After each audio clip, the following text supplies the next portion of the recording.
Mystic vibration numerology. మనం అనుకున్న కోరికలు తీర్చుకోవటానికి రకరకాల సాధనాలు ఉన్నాయి. ఒకటి, మన దశ ఎలా నడుస్తుంది, మన మీద ఏం పనిచేస్తున్నాయి, ఏ గ్రహాలు ఎలాగ ఉన్నాయి. ఇదొక వే ఆఫ్ ప్యాటర్న్ అండి, తప్పులేదు, చూసుకోవచ్చు. ఇంకొక ప్యాటర్న్ ఏంటి, మీకు ఏ నెంబర్స్ బాగుంటున్నాయి, ఏ నెంబర్స్ నెగిటివ్గా ఉంటున్నాయి, ఏం చేయగలము, పోనీ మన పేర్లో ఏమైనా నెగిటివ్ నెంబర్స్ వచ్చినాయా, వాటిని ఎలా కట్ చేసుకోవాలి, ఏదైనా సలహా తీసుకుని చేద్దాం. ఇదొక ప్యాటర్న్. మూడో ప్యాటర్న్ ఏంటి అంటే, మనకేం కావాలో మనమే ఫిక్స్ అయిపోయి, మనకు తెలుసు కదండి మన నీడ్స్ ఏమిటో, మనం ఫిక్స్ అయిన తర్వాత దాన్ని సాధించటానికి మేనిఫెస్టేషన్ చేసుకోవటం. మేనిఫెస్టేషన్ అంటే ఏం లేదండి, ఇంగ్లీష్ వర్డ్ అంత పెద్దగా ఉందంతే. మీకు కావాల్సిన దాన్ని మీరు ఏకాగ్రతతో సాధించటం. దీనికి పర్ఫెక్ట్ ఎగ్జాంపుల్ చెప్తాను. పూర్వకాలంలో మునులు అడవుల్లో తపస్సు చేసుకునేవాళ్ళు. ఎంత ఏకాగ్రతతో తపస్సు చేసేవాళ్ళు అంటే, రంభ, ఊర్వశి, మేనకులు లేకపోతే మొత్తం బెటాలియన్ వచ్చినా సరే వాళ్ళ ఏకాగ్రత చెడిపోయేది కాదు, సాధించేవాళ్ళండి. ఒకవేళ భగవంతుడు ఉన్నాడు అనుకుంటే ఆ ఏకాగ్రతకి మెచ్చి భూమి మీదకి దిగి వస్తాడు అని అర్థం అన్నమాట. సింపుల్గా అదే టెక్నిక్ని మనము ఈ ఏజ్లో, ఈ మోడర్న్ ఏజ్లో మేనిఫెస్టేషన్. డబ్బులు కావాలి, నా దగ్గర డబ్బులు లేవు అనటం నెగటివ్, నాకు రేపు డబ్బులు వస్తాయి అనుకోవడం పాజిటివ్. ఇక్కడే మేనిఫెస్టేషన్ అనేటటువంటిది ఊపిరి పోసుకుంటుంది. మీ మైండ్లో ఉన్నటువంటి నెగిటివ్ ఆలోచనలన్నిటినీ కూడా కట్టకట్టి పక్కన వేసి, మీకు వచ్చే మనీ లేదా మీకు ఇష్టమైనటువంటి కోరిక మీద మీరు కాన్సన్ట్రేషన్ చేయండి. అల్లాటప్ప కాన్సన్ట్రేషన్ కాదండి, ఎవరో చెప్తే తెల్లవారుజామున లేచి చేయటం కూడా కాదు. మీకు అనిపించాలి, ఏం కావాలో మీకు తెలుసు.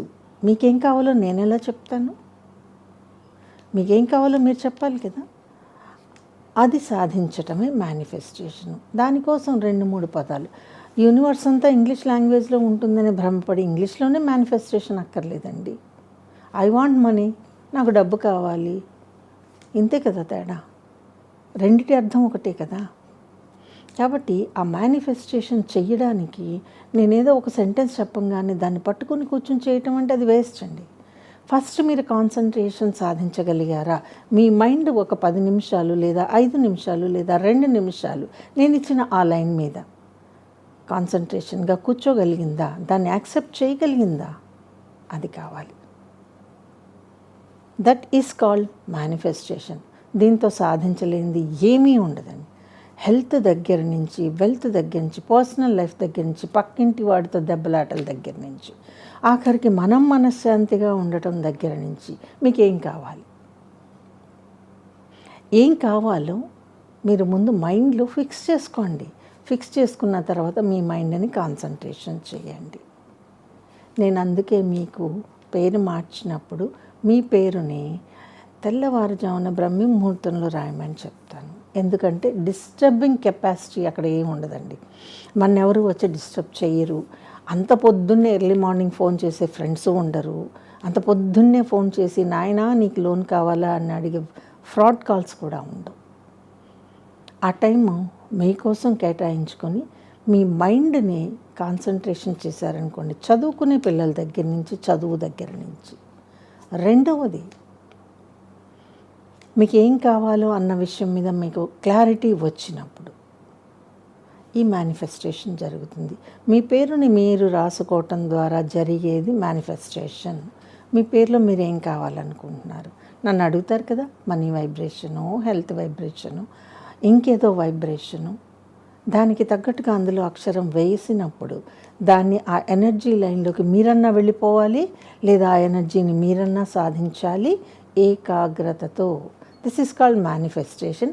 This is name manifestation. మీ పేరే రామకోట్లో ఎందుకు రాయాలండి అని అంటారు కదా. మీ దగ్గర నిజంగా కాన్సన్ట్రేషనే ఉంటే లైఫ్ మీద, మీ దగ్గర అంత ఏకాగ్రత ఉంటే కనుక మీకు అసలు ప్రాబ్లమ్స్ ఎందుకు ఉంటాయండి. పుస్తకం పట్టుకుంటాం, చదవం, పని చేస్తుంటాం, చెయ్యం టైంకి. ఇలాంటివన్నీ జరుగుతున్నాయి కదా. సో మేనిఫెస్టేషన్ అంటే మీకు కావాల్సిన దాన్ని ముందు మీరు ప్రిపేర్ అయిపోయి ఒక్క 5 నిమిషాలు కూర్చోండి, ఏ ఆలోచనలు లేకుండా. కేవలం పోనీ ఇదన్నా చేయండి. ప్రతి మనిషికి డబ్బు అంటే ఇష్టం కదా, ఇదన్నా చేయండి. కళ్ళు మూసుకుని మీకు డబ్బులు వచ్చేస్తున్నట్లు విజువలైజేషన్ చేసుకోండి. అది కాకుండా మిగతావన్నీ వచ్చినాయా, మీకు అక్కడ కాన్సన్ట్రేషన్ లేదు. దీన్ని సాధించండి. నేనిచ్చే కరెక్షన్ అయినా, నేను చెప్పే మేనిఫెస్టేషన్ అయినా ఇదే. ఎందుకో తెలుసా అండి, మన మెదడు మహాసముద్రం లాంటిది. ఆలోచనలు కొత్త అల్లన్నా ఇంకా కొంచెం తక్కువగా వస్తాయేమో. మన మైండ్లో ఆలోచనలు స్పీడ్గా వస్తాయండి. నెగిటివ్ ఉంటే నెగిటివ్, పాజిటివ్ ఉంటే పాజిటివ్, ఏమి తోచకపోతే ఏమి తోచకపోయినట్లే. మైండ్ని కంట్రోల్ చేయడం మహా కష్టం. ఇఫ్ మీరు కనుక మైండ్ని కంట్రోల్ చేయగలిగితే యూ కెన్ అచీవ్ ఎనీథింగ్ అండి. ఈ వీడియో కనుక మీకు నచ్చినట్లయితే లైక్ చేయండి, షేర్ చేయండి, మా ఛానల్ని సబ్స్క్రైబ్ చేయండి.